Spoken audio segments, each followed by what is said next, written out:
DJ Will, representing the Union, representing the Bronx, representing Power 1051.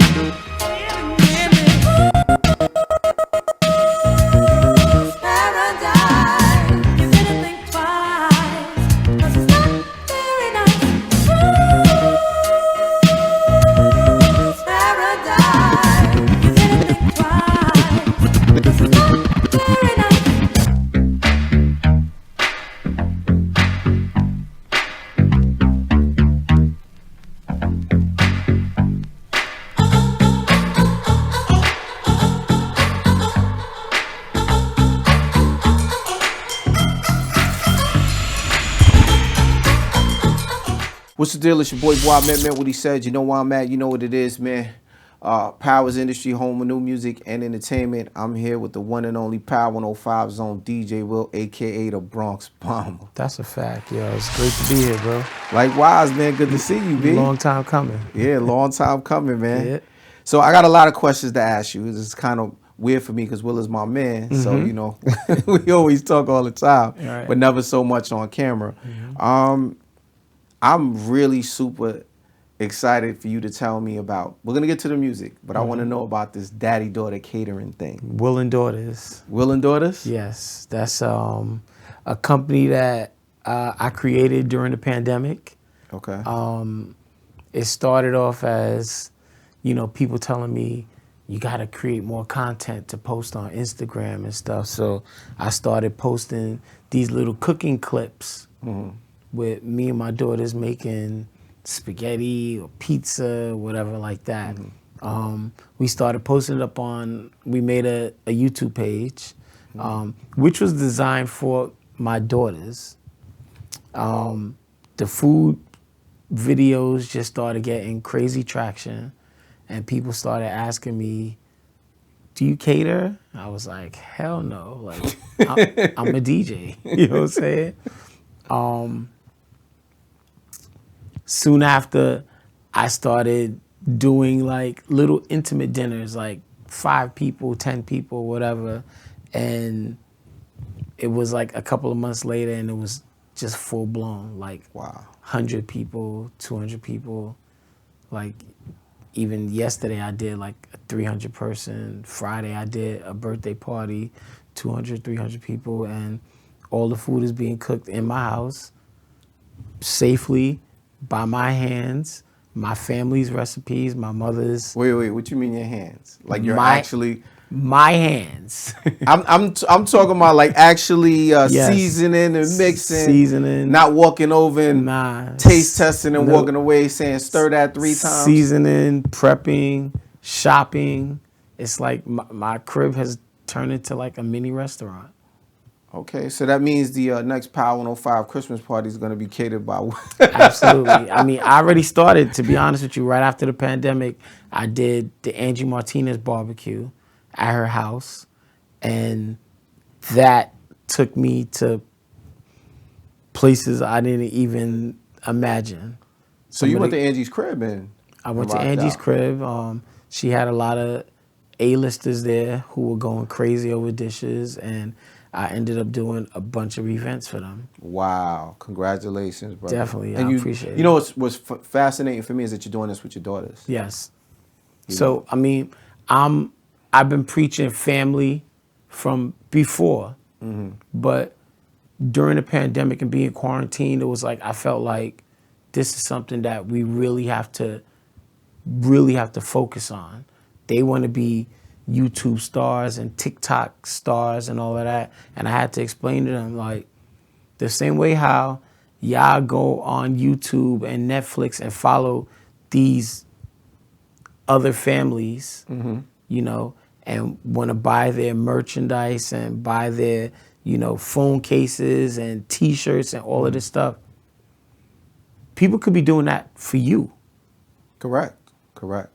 So I never even meant to really play on the family aspect of the young girls and all that, but my daughters love to cook. So we got videos with them baking and you know, prepping, cutting up onions and everything. So it's been a whirlwind. I can't even lie to you. It's been a whirlwind. I'm getting booked to DJ, and cook. And to be honest with you, if I had to choose, DJing is in trouble. Wow, really? Bro, the profit margin on food is through the roof. And I'm just talking about little things. So if I'm doing a baby shower, if I have some weddings in Puerto Rico and Cancun coming up, like if you're talking about that, you already know people put the bang behind the food. That is correct. So that's true. I'm telling them a price. There's no negotiating. Like, how many hours? 1,000. They're like, can you do? Nah, there's no negotiating. It's like, this is what it is. Take it or you leave it. So you gonna put a package deal together? Like, yo, you get the catering, 2 hours, hour me on the set. So the catering is usually for the duration of the event, and I have wifey and my daughters there serving food, and then then I get my 1 hour or whatever my set time is to DJ. Okay, so you get a package deal. That's dope. Yeah, that's the package deal. I don't know, man. Some of the other DJs is in trouble now. We'll talk Yeah. about offering food. Food, and I got the rum punch. It started with the rum punch. Yeah, you supposed to bring us some Right. rum punch, man. I slipped up this morning, but the rum punch and the Henny punch and the sorrow is, I can't keep it in stock. Wow, that is incredible. It's crazy. Yeah, I'm so proud of you. I now understand the plight of the entrepreneur, and the small business owner. Like, I never took that stuff, I never really knew exactly what it entailed, but now I do know. When somebody calls me and say, I need 4 bottles of rum punch and I need next day shipping because we have an event tomorrow, and I do next day shipping and it doesn't get there for 2 days. And then they're calling me wilding. I'm like, bro, I'm a DJ. Like that used to be you on the other end. You be like, that yo. used to be me wilding out. Where's my sneakers? Yeah. So you now, said next day. This is the next day. right. What's going on? So now I understand. Now I'm so scared of a bad report on Yelp or something like this. Like, we try to keep everything A1, top tier, because them bad reports and the word of mouth with people saying, don't use him, or his food was this or that, like, yeah, crazy. it's a big one. It's a big one. Yeah, it's crazy. So let's get to it, man. How did you? I never asked you, but how did you come up with the Bronx Bomber? So, I used to be DJ Big Will the Thrill. Okay. Big Will the Thrill. Big Will the Thrill. And So should we play that record? No. Damn it. so the female I was dating at the time was like, you got to get another name. Big Will the Thrill, first of all, is just like whatever. So we was brainstorming on names for, let's say, like a month. It was like every day is like, what you got? Will, the lady's favorite, Will, this, all these other names, whatever. And me being a huge Yankee fan, and the Yankees are the Bronx Bombers, I think it was my cousin at the time. He was like, you should just call yourself the Bronx Bomber. From the Bronx there. I was like, let's go. Made business cards, the Bronx Bomber. At first I had the... But so DJ Will wasn't attached to that? It was just the Bronx Bomber? It was DJ Will, the Bronx Bomber. Okay. And I had the Yankees sort of logo with the bat through it. I just had like that little sign with a little thing behind it, and we was running with it. And that was... So what happened with the logo? I don't see the logo heavy like that. I actually went into a whole branding thing. This is, bro, we're going back 20 years, 18 years, around there.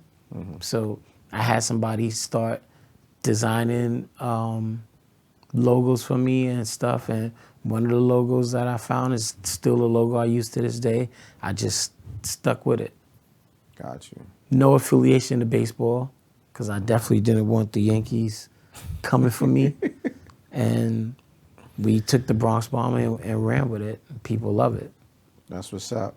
So you're part of the union. Well, are you one of the founding members of the union? I am one of the founding members of the How union. many founding members? I know it's Self, you, right? And S1. And S1. Yeah, Okay. S1. At the time, his name was Snatch One. So yeah, me and Self were really the two founding members. And then right before we really made the formation, we put S1 in the bunch. Okay. So talk to me about the union. Like, how first of all, how do you even know Self? How did you guys become friends? What led you to say, yo, let's create this thing called the union? What is its purpose? What is its mission? So many years ago, this is probably 15 years, me and Self were being managed by the same firm. We both had our qualms with what was going on with the management.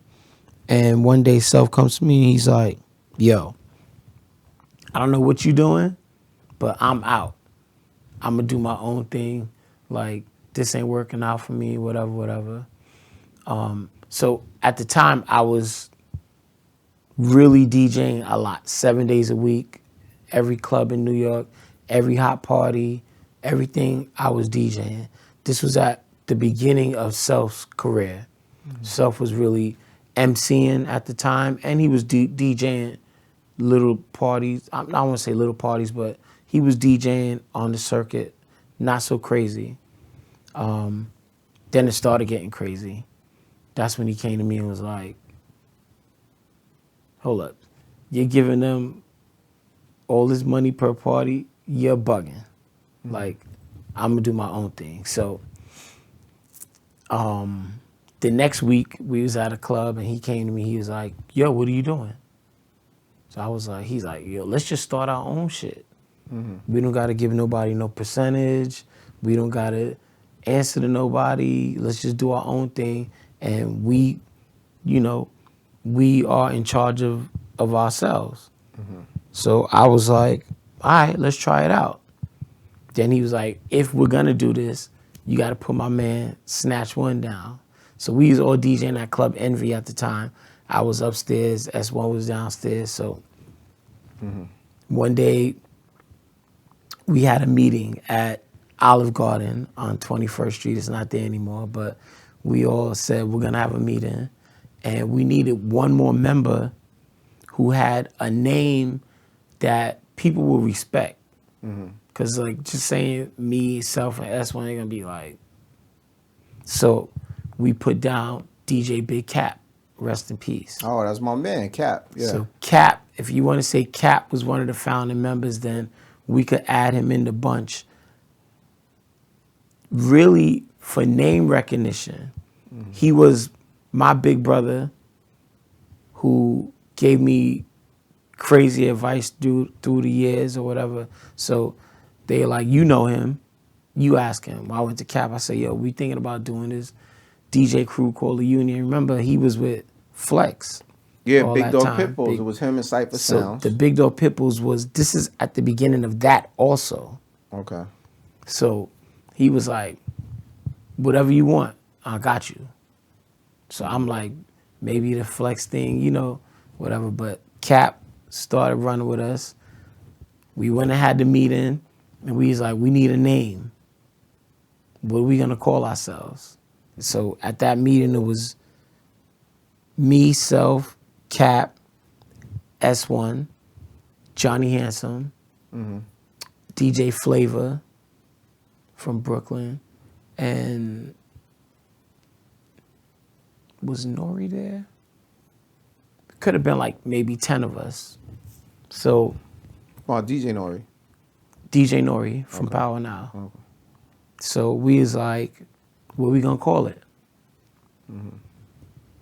Couple of names started bouncing around. Then somebody that I was with was like, why don't y'all call yourself the Union?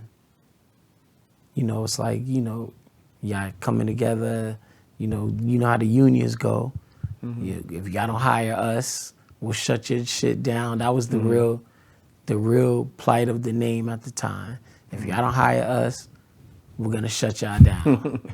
So we ran with the union. We went and made jackets and hats, and everybody was running around. And then it was like, every promoter that you do a party with, when they make the flyer, they have to say, music by the Union, DJ Will. The Union, DJ Self, the Union. And I don't want to toot our own horn, but we cornered the market at that time. It became, we don't care who it is, we just want the Union there. So we would just say music by the Union. And sometimes Self came, sometimes I came, sometimes Cap, Snatch, whatever. And we just started taking over every party. No matter what day of the week it was, we had to be there. So the union was founded when, though? Like, what was the year? I'm going to say 2010, 11, 12. All right, so that's about the same time you got the power, though, right? So this is right before I got to power. Yeah, because you came in like 2010, right? You been there, yeah, because I remember the whole. Okay, so Self was the first at power. And then Self was like, when I get in, I'm coming for you. So radio wasn't my thing. I was cool. I was driving. I was making, let's just go back, like 7 days a week. I'm like 20, you know what I'm saying? Making crazy bread at the time. Had no responsibilities. My daughter was born right after that too. It was like trifecta. It was like power, the union, my daughter was born. But right before that, I was like carefree. And being popular, knowing all of the bad chicks, having money in my pocket. I was like, fuck the radio. What I'm gonna do the radio for? Nigga, I'm popping. You know what I'm saying? I'm out here doing my thing. So the first day Self went on the radio, it was like, you know, we supporting our brother. And I remember being in the house, everybody calling, yo, it's 3 o'clock, Self was about to go on, Self was about to go on. And he started playing, and he's like, yeah, whatever. When he cracked that mic, he's like, Prince New York DJ Self, shout to the Union, DJ Will. I was like, because remember, growing up, we knew who the DJs were on the radio, but having a personal relationship with them, I didn't know Flex. I met them afterwards. I didn't know Flex or Enough or Clark Kent or fucking, you know, I didn't know them dudes. I knew who they were, but to be able to call them or text them and shout me out, nah. So to have one of our own in the building and then shouting us out or bringing us up there, that shit was like, nah, I want to be on the radio now. Now I want to be on the radio. You got the fever. The fever is not even a word. I was like, what's up? So it was like maybe 6 months later, and between him, Clue, and Envy, who were just like really big supporters of me as a DJ, it was like I got the call like, yo, you want to get on the radio? Like, we got 4 a.m. right now. I said, I don't give a fuck. So it went from 4 a.m. to 2 a.m. to 12. So that was 10 years ago. I just celebrated my 10-year anniversary. So that was... Yeah, you moved in with the whole regime because Ed Lover had departed, and they brought in Cadillac was the programming director. Cadillac put me on. They flushed everybody, yeah, and then they just wanted to bring this whole new wave. Cadillac Gspin, they wanted to make it like New York, the hot New York club DJs on the radio. Before that, it was the hot mixtape DJs. That was Clue, Envy, K-Slay, Who Kid. Then when they brought Self and me in, it was like we were the club guys. And I want to say we changed the sound of the radio at the time from more exclusives to party music, which is what Cadillac and Gspin wanted. And Wow, Gspin, man. did it That was work? my guy. We still here. Yes, you are. By the grace of God, we still here.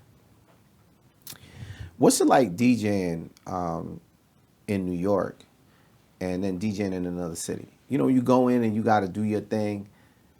Like, what is that like? How does that feel? Like, now you're in Chicago DJing, and then you're DJing because you have to DJ differently, correct? So I would agree with that. But people say, I heard you playing on the radio, I heard you in the club, I want you to come DJ. They don't want me to DJ like the DJ in their city. They want me to DJ how they heard me in my city. So what I normally do is, if I am going to Chicago, I do my due diligence to find out what's the 10 hottest records in Chicago right now. I have to have all of those records queued up, ready to go.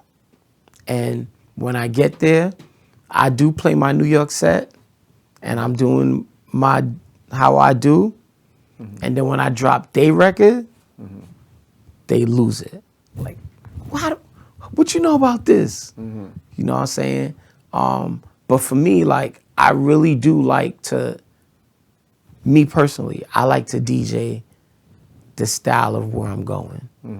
If I am going to Chicago or Florida or whatever, in my computer I have crates just say Chi-Town, Florida, New Orleans. Like, I like to know more than the 10 records that's happening, that's hot right now.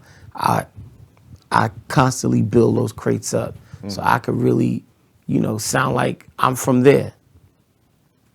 Do you have a record in your collection now that's like a must play when you rock in a club? Like, I gotta play this record. Like, it don't matter this record has to rock right now. So years ago, I would have said yes.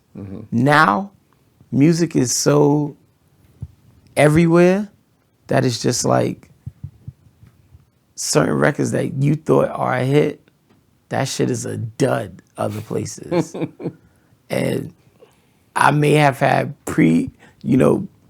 pre-assigned notions in my head that I'm gonna play this, I'm gonna do that, I'm gonna do that, and get there, and I already know it's not gonna work. So back in the days, it was like Michael Jackson, like, one of them joints, Don't Stop Till You Get Enough. But back in the days, I was doing parties that were like so heavy R&B and old school driven, and it worked then. Now it's like trap. So that was like DJ Will, what is it, Thrill? That was DJ Will, the big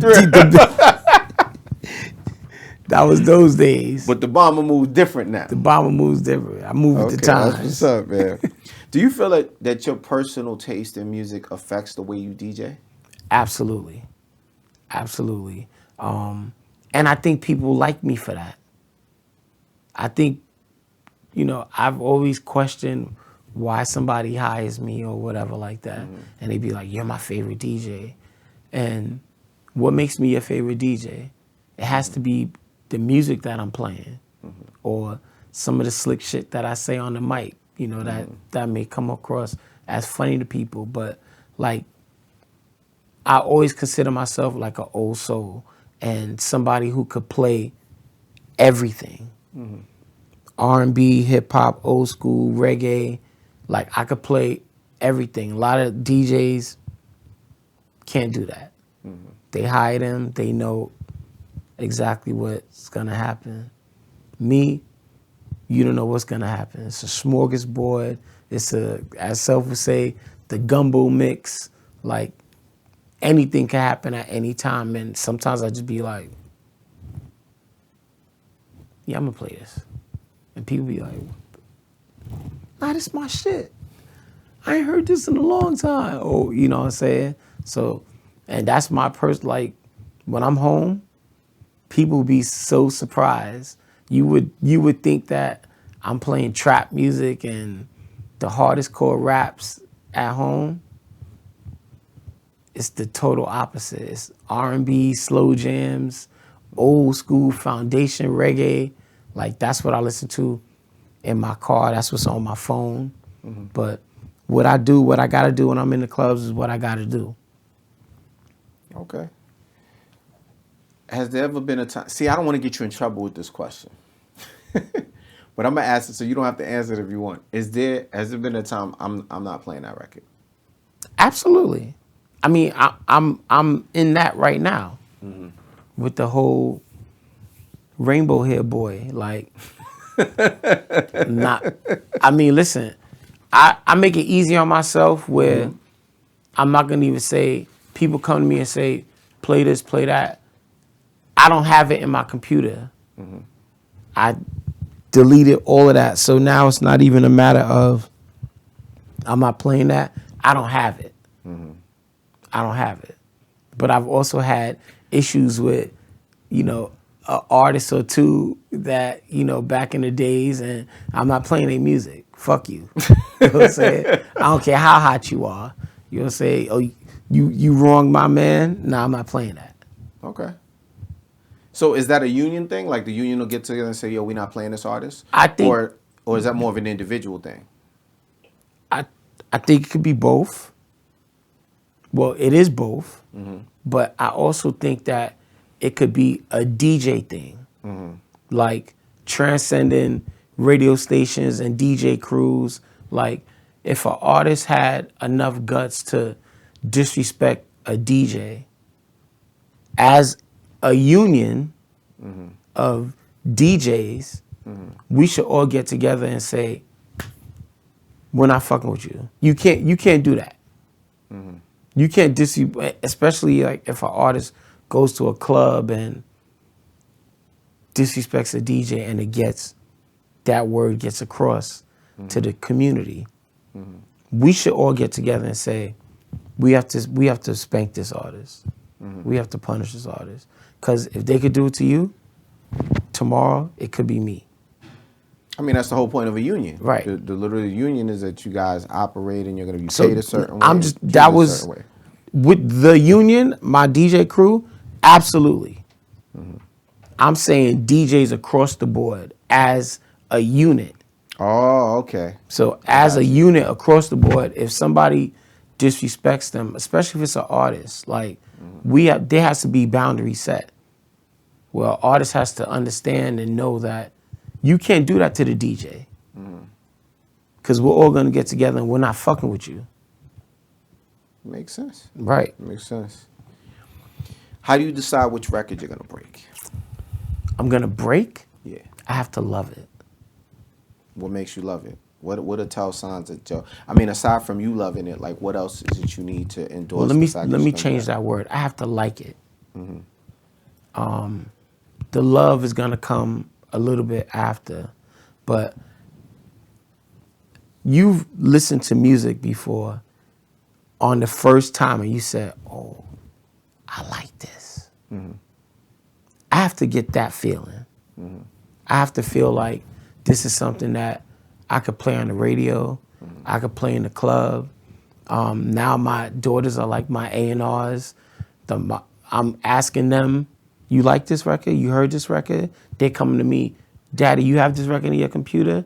So more than it being a record where it's a dance attached to it or some stupid shit like that, I have to just like the content of the record, like the production of the record. If it's catchy, does it have a hook that I like? You know, a lot of times, you know, we like certain producers. Did this producer make it? And there's a bunch of different things that are involved in me falling in love with a record. But at first listen, if it catches me, you could catch me and I'll be like, oh, nah, I'm breaking this. But as you know, radio could brainwash you, and you can hate a record this week, and next week you like, this my shit now. Just listening to repetition, listening to it over and over, and hearing it all day long, and hearing other people play it, you like. But as a record breaker, I mean, it's definitely a job. It's something where you got to be, you know, you have to be diligent and say, I can't break every record. But the records that I want to break, that I do like, I'm going all the way with it. I want that recognition. I want somebody to say, DJ Will broke my record. Or, you know, we do the showcases and stuff. People are like, DJ Will's the first DJ to play my shit on the radio. That's the greatest feeling. Because back in the days, I was an artist and I had a record. And when I heard that shit on the radio. Wait, you used to do your thing? I made one song. Hold up.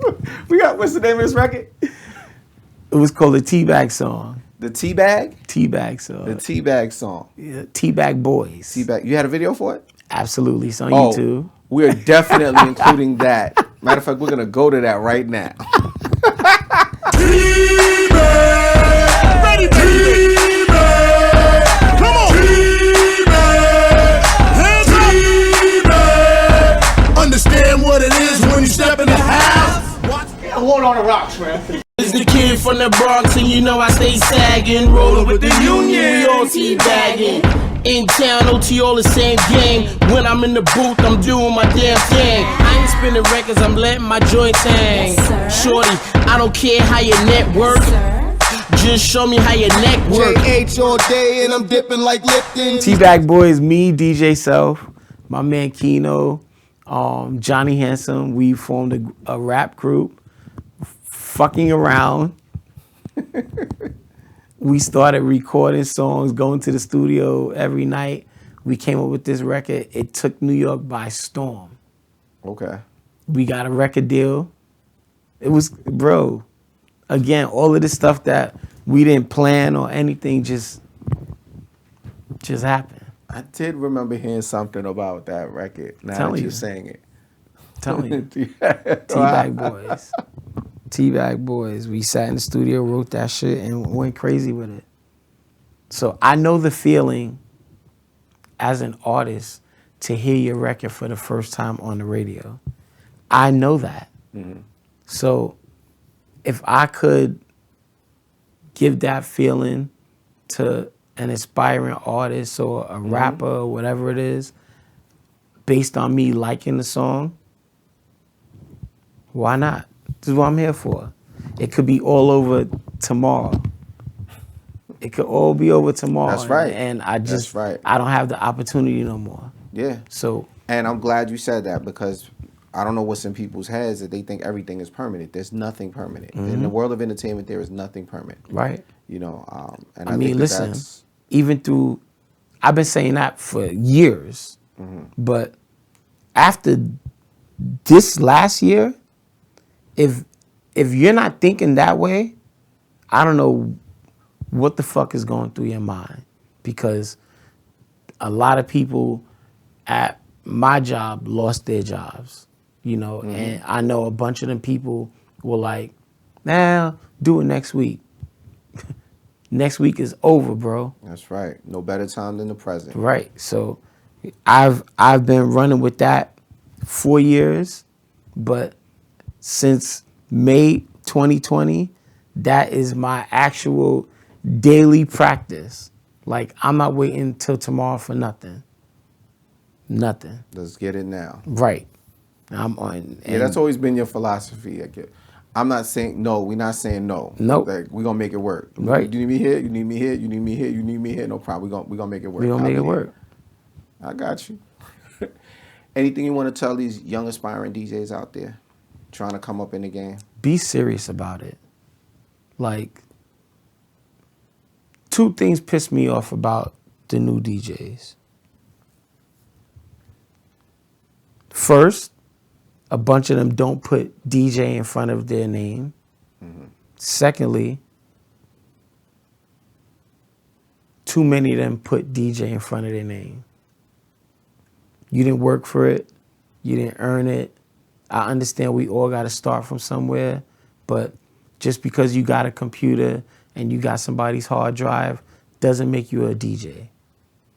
You know, practice the craft. Practice. Just because you have music and a computer and you doing your man's after work party, bro, that doesn't make you a DJ. You're a person who plays music. Learn the craft. You know what I'm saying? Now, there are people who they have learned the craft or they're on the precipice of, you know, getting there. And what's your DJ name? Ahmed. I just go by Ahmed. Where's the DJ? No, I'm just going by that. That's to me, it's disrespectful. Listen, I'm really an old school DJ when it comes to the culture and everything else. Like, that's me. So I really respect all of the dudes that came before me.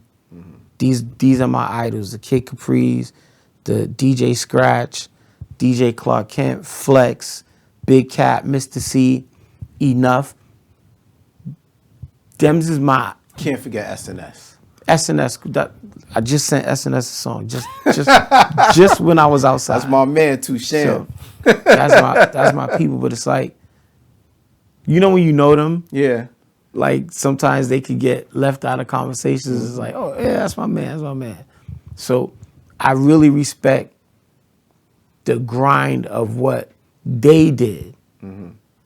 So for people to come to me and be like, yo, can I get your hard drive? Cause you be playing mad music that I don't have. What? You know what I had to do to get these records?